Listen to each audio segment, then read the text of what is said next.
panel qui correspond aussi à une subvention en fait, qu'on avait obtenue auprès de la Fondation du Barreau. Le deuxième sous-panel, on le verra, a une approche beaucoup plus macro où on essaye de voir. D'ailleurs, c'est des questions qui ont été posées tout à l'heure sur les types de gouvernance qui peuvent être mises en place dans les institutions pour développer des politiques en matière d'anonymisation. Puis la première, j'allais dire, est plus micro et plus associée à la loi elle-même, et notamment, je suis sûr qu'on va avoir une proposition de règlement. Alors, on va commencer avec ce premier panel, et à la différence du premier, on va prendre les questions tout de suite après, suite à la première, au premier sous-panel, avec Antoine Guillemin dans un premier temps, et ensuite avec Henri Laville. Deux mots sur Antoine, associé chez Golling. C'est un produit du CRDP, comme j'aime beaucoup à le dire.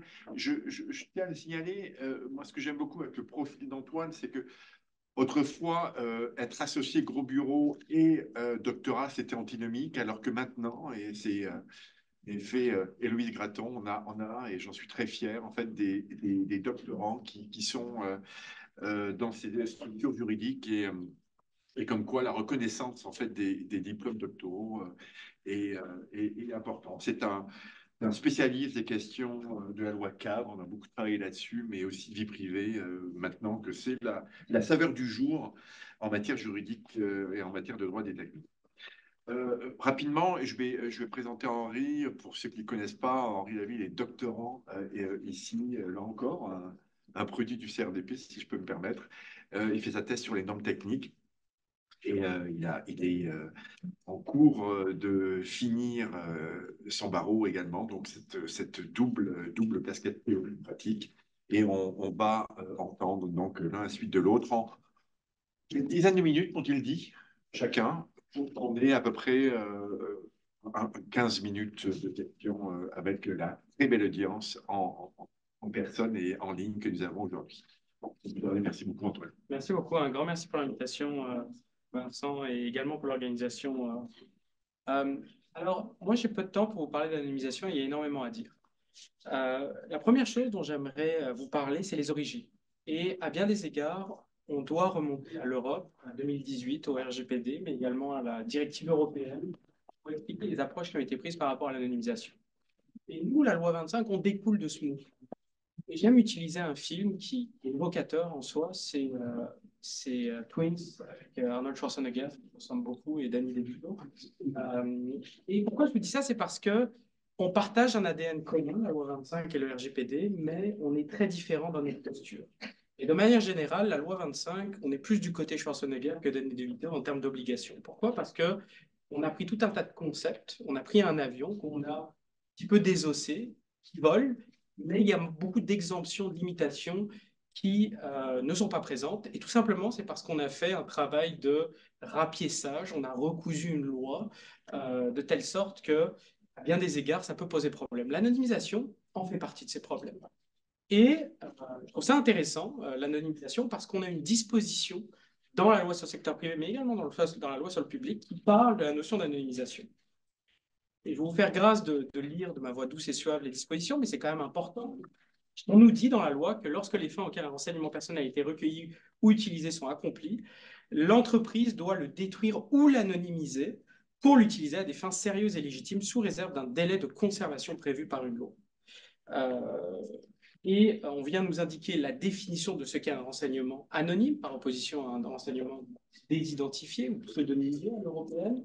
Et on vient ajouter à la fin que les renseignements anonymisés le seront, doivent être en vertu des meilleures pratiques généralement selon les critères et modalités déterminés par règlement. Alors, il y a beaucoup de choses qui sont intéressantes dans cette disposition. D'abord, on vient proposer, on botte en touche et on vient dire un règlement va venir vous aider pour comprendre ce qu'est un renseignement anonymisé. Et je vous le dis tout de suite, quand on regarde les approches dans le monde, c'est très rare de procéder par règlement. Pourquoi? Parce qu'on l'a vu un peu plus tôt, j'ai eu la chance de, j'ai pas pu assister à toutes les présentations, mais vous l'avez vu, c'est assez technique, les techniques d'anonymisation, et c'est peu probable que le gouvernement soit le mieux positionné pour définir un processus d'anonymisation. Et souvent, ce qu'on a vu, c'est plutôt des codes de conduite qui sont développés par un régulateur avec une communauté de pratiques qui viennent véritablement échanger sur certaines choses. Nous, au Québec, on est passé par règlement. Ça, c'est le premier élément qui est intéressant. Ce règlement a été proposé, il y a un projet de règlement qui a été publié à la Gazette officielle. À ma connaissance, il n'a pas été adopté pour le moment. Et ce projet de règlement, il est intéressant parce qu'il est censé répondre à toutes les questions. Moi, je ne vous cache pas, j'en ai encore énormément. Et un des éléments qui est assez fondamental dans l'approche québécoise, c'est que l'anonymisation n'est pas traitée comme un problème à part entière. Il n'est traité que comme une alternative à la destruction. C'est absolument fondamental de le reconnaître. Nous, au Québec, on n'a pas abordé l'anonymisation de manière plus large que pour définir le terme dans tout cas de figure. C'est uniquement quand on parle d'alternative à la destruction. Ce que ça vient dire, c'est que les cas d'utilisation de l'anonymisation sont sensiblement plus limités que ce qu'on pourrait voir en Europe ou même sous le projet de loi C-27 au fédéral. Donc ça, c'est absolument fondamental. Le règlement ne parle de l'anonymisation que dans un cas de figure alternatif à la destruction des renseignements personnels. Donc ça, c'est le premier point sur lequel j'aimerais insister parce qu'il faut éviter de penser qu'on a un cadre général qui, pour le moment, n'existe pas. C'est vraiment à un moment particulier du cycle de vie des renseignements personnels. Le deuxième élément qui est intéressant, c'est que dans ce règlement, ce projet de règlement qui est sorti, eh bien, on vient établir la machine à saucisse qui pourrait mener à des renseignements anonymisés. Et c'est un processus très lourd. On a beaucoup d'étapes. Et d'ailleurs, nous, on a publié avec mon équipe un graphique qui démontre toutes les étapes. Je ne vous cache pas qu'à ce stade, c'est plus compliqué que Zelda pour arriver à la princesse.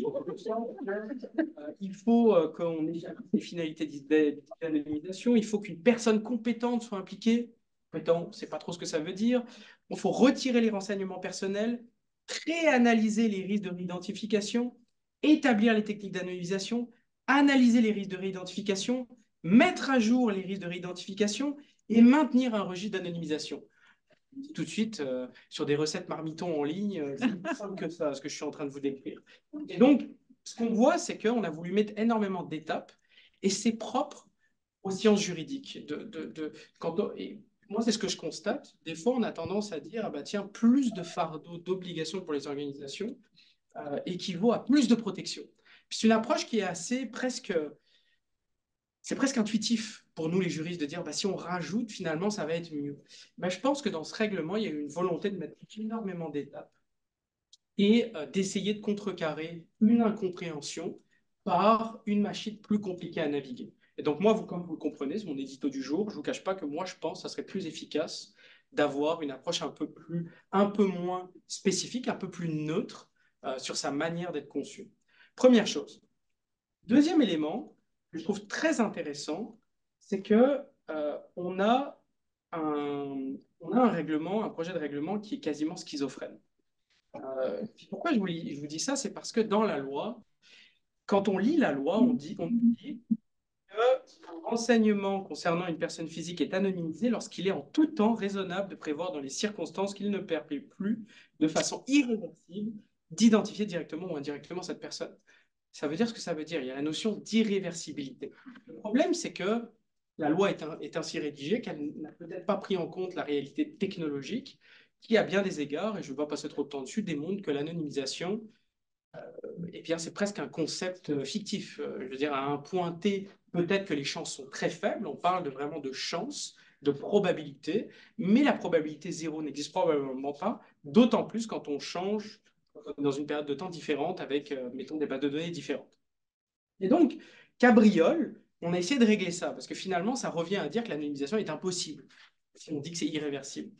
Et on vient nous dire, dans le règlement, c'est intéressant, que finalement, il faut plutôt que ce soit un risque résiduel de réidentification qui doit être faible.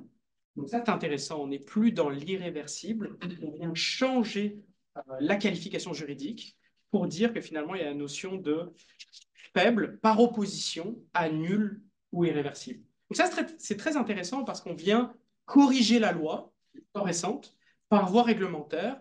Et sachez-le, il y a eu beaucoup de discussions. C'est-à-dire que c'est pas arrivé comme un cheveu sur la soupe. Je veux dire, il y a eu des discussions pour en arriver là. Et ça a été un élément, un point qui a été abondamment discuté pour arriver à ce projet de règlement. Donc ça, c'est le deuxième élément. Donc on a un règlement qui est assez dense au niveau des processus.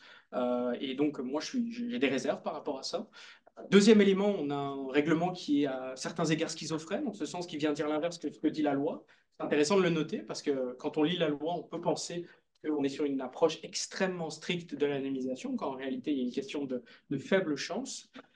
Et le troisième élément qui est intéressant, c'est que vous aurez noté qu'on parle de renseignement personnel. Et il y a une tendance globale à vouloir réglementer les renseignements non personnels, c'est-à-dire de mettre des finalités, de mettre un cadre pour des renseignements de nature non personnelle qui seraient utilisés pour X ou Y finalité. Et ça, on le voit au fédéral, on le voit également au Québec, c'est-à-dire qu'on essaye d'élargir le champ d'application des lois pour essayer d'avoir peut-être un peu plus de pouvoir sur ce qui pourrait être fait sur des renseignements personnels dérivés ou sur des renseignements qui pourraient devenir du renseignement personnel. Et pourquoi je souligne cet aspect? C'est parce qu'il y a la notion dans le règlement de caractère sérieux et légitime pour pouvoir même anonymiser. Et ça, c'est intéressant parce que le législateur va plus loin que le strict cadre du renseignement personnel. On vient établir des finalités pour l'anonymisation. Donc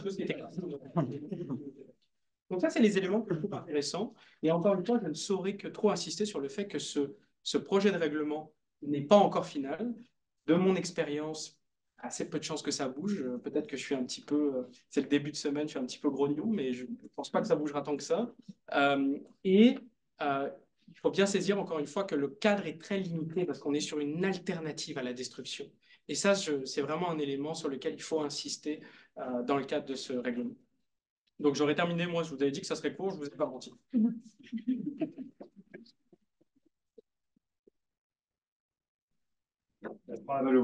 Bonjour à tous. Donc je suis Henri Deville, candidat au doctorat ici à l'Université de Montréal et j'ai l'honneur d'être dirigé par Vincent Gautret. Avant toute chose, je voudrais remercier à titre de co-organisateur de l'événement l'ensemble des participants. En tout cas, moi j'ai trouvé ça très intéressant pour la première partie du panel. On a eu affaire à des gens qui, en tant que juristes, sont spécialistes de la technique. Et moi j'ai un peu mieux compris les techniques d'anonymisation. Mais c'est aussi pour moi, en tant que juriste, important de voir comment les gens qui sont issus des milieux de pratique, des milieux techniques, envisagent le rapport à la loi, comment ils interprètent la loi et comment ils envisagent aussi l'application, le lien entre les techniques et les dispositions législatives. Aujourd'hui, j'interviens à deux titres devant vous. Vincent l'a rappelé. Donc, moi, je suis assistant de recherche sur deux projets.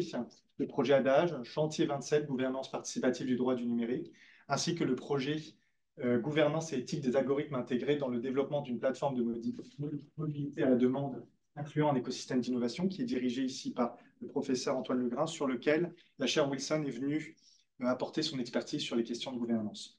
J'interviens aussi à titre de chercheur dans le cadre de mes travaux de thèse sur les questions liées à l'interaction entre la normalisation et les législations relatives à la protection des données et l'intelligence artificielle. Juste avant, Maître Guillemin a mentionné notamment dans le règlement la question des meilleures pratiques ou alors d'autres normes auxquelles la loi renvoie. Et ce mécanisme-là, en fait, c'est un mécanisme qu'on a développé, ou en tout cas que Vincent Gautret, dans un article qu'on a dirigé en commun, parle de double délégation. Fondamentalement, en fait, c'est l'hypothèse où la loi, le règlement, vient déléguer à d'autres normes comme des codes de pratique ou les meilleures pratiques généralement reconnues, le soin de préciser les dispositions législatives. Et ensuite, généralement, ces normes, c'est ce que l'on a remarqué, viennent déléguer à de la documentation interne pour pouvoir permettre aux entreprises de montrer leurs pratiques en vigueur et de montrer leur conformité vis-à-vis des dispositions législatives. Et derrière ce mécanisme, en fait, il y a la question de savoir, au fond, comment on peut identifier ces meilleures pratiques, ces codes de pratique, ces meilleures pratiques, ces codes de pratique. C'est cette question générale que je voudrais me poser, notamment en matière d'anonymisation des données. Et évidemment, dans le cadre de mes recherches, c'est sous l'angle de la normalisation que je vais aborder la question. Alors, la normalisation, telle qu'elle est définie dans le vocabulaire général de l'ISO, c'est une activité en fait qui est destinée à produire des dispositions afin de garantir un degré optimal d'ordre dans un contexte donné. Et ces dispositions-là, ça peut être notamment des normes techniques. Alors, les normes techniques, ce sont des documents qui sont établis par consensus et qui sont approuvés par des organismes qui sont reconnus et qui permettent notamment de prévoir certaines dispositions afin d'assurer un niveau d'ordre optimal dans un contexte donné. La normalisation et les normes techniques font l'objet d'une institutionnalisation au niveau du Canada. Et ce mécanisme au niveau du Canada pourrait servir à identifier ces normes en matière d'anonymisation des données. C'est le mécanisme dit du Système national des normes, le SNN, au sein duquel vous avez des normes volontaires et surtout les normes nationales du Canada qui naviguent. Et c'est ces deux éléments que j'aimerais bien envisager avec vous aujourd'hui, à savoir vous présenter d'une part le système de normalisation canadien et d'autre part les normes relatives à la protection des données, en faisant un focus sur les normes nationales du Canada et spécifiquement sur les normes nationales du Canada en matière d'anonymisation des données. Qu'est-ce que le système national des normes? Alors, le système national des normes est défini dans la loi sur le Conseil canadien des normes, qui a été sanctionné en 1970. C'est le système visant à élaborer, promouvoir et appliquer des normes volontaires au Canada. Au sein de ce système, vous avez différents acteurs qui viennent d'horizons différents, qui ont des spécialités différentes et surtout qui n'ont pas le même poids.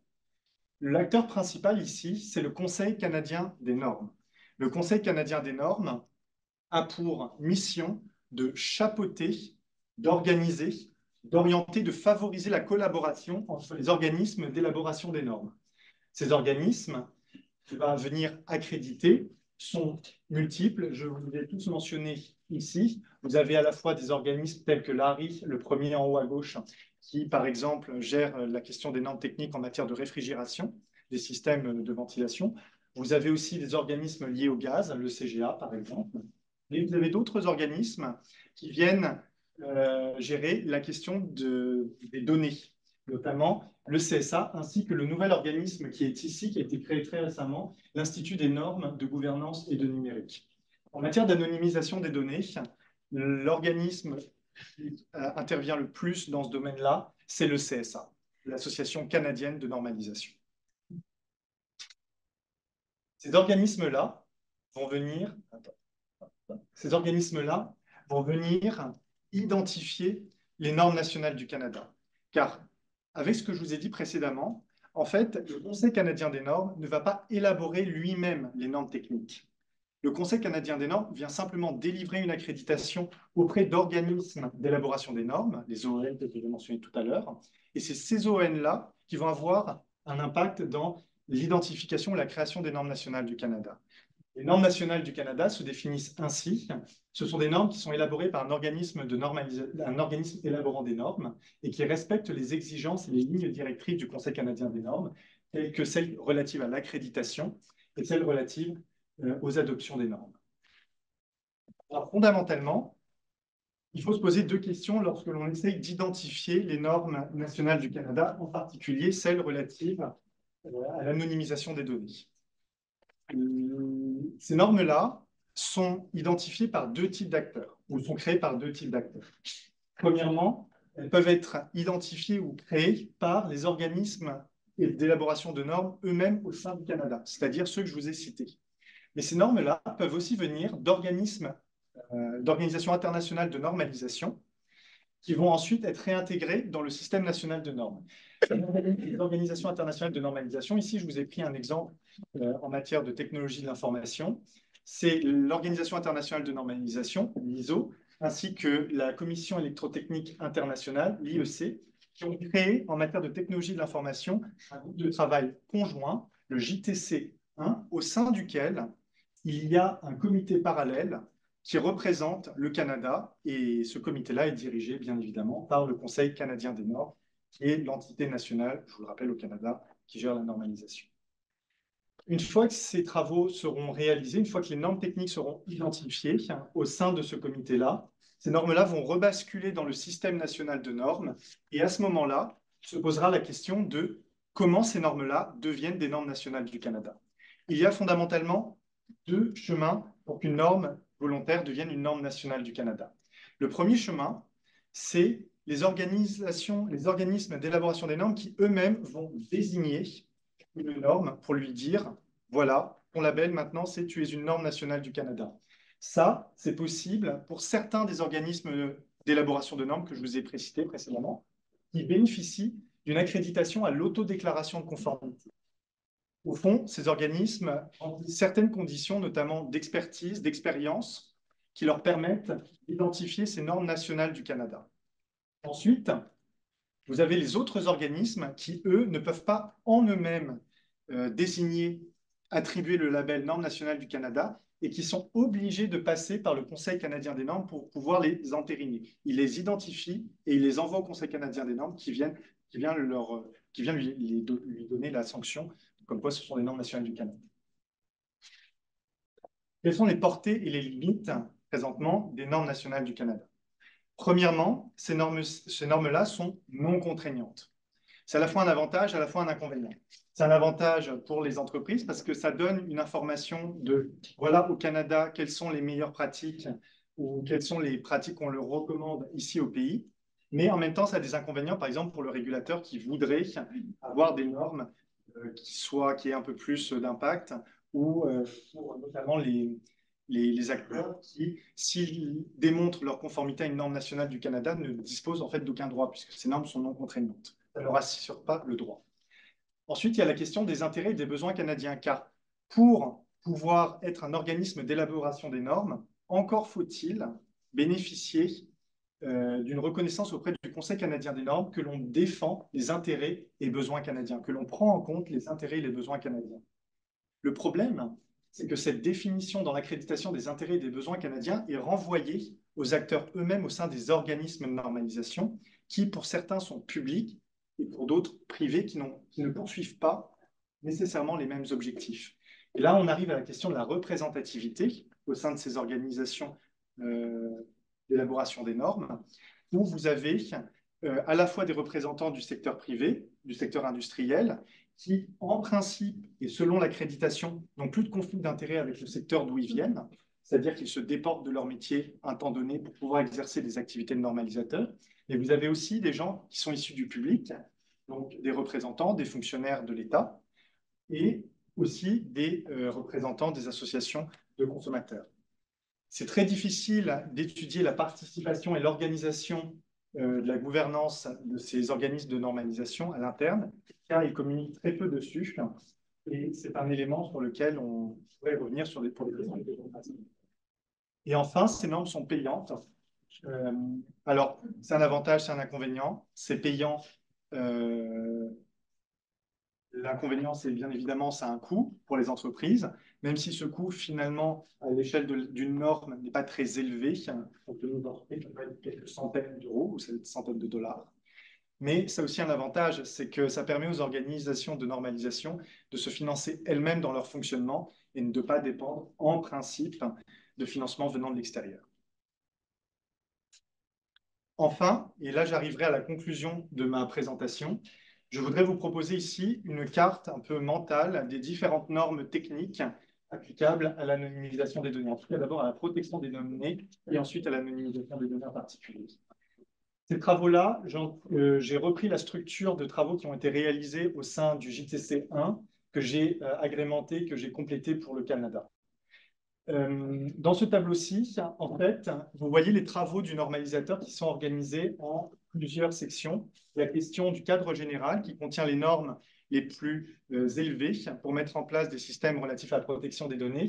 Vous avez quelques cadres en matière de champ d'application spécifiques à certaines technologies, telles que l'IA ou l'Internet of Things. Vous avez des cadres liés à la question du quoi faire, c'est-à-dire les cadres de management, cadre d'implémentation, d'aspects technologiques spécifiques et de support. Je vais m'attarder ici sur le cadre de l'aspect technologique spécifique parce que c'est ici que l'on a identifié les normes en matière d'anonymisation des données, en tout cas plus généralement en termes de déidentification. Dans ce cadre-ci, ce qu'il faut retenir, c'est que toutes les normes en rouge, ce sont les normes qui ont bénéficié du label Normes nationales du Canada et qui donc, en principe, remplissent l'idée que ces normes correspondent aux besoins et aux intérêts du Canada, c'est-à-dire aux besoins et aux intérêts du législateur et du gouvernement. Dans ces normes-ci, vous avez des normes un peu plus générales qui viennent poser le cadre sur les techniques de déidentification. C'est principalement les 3 premières normes. Et ensuite, vous avez la question des Specific Technology Requirements, où là, on vient définir en partie.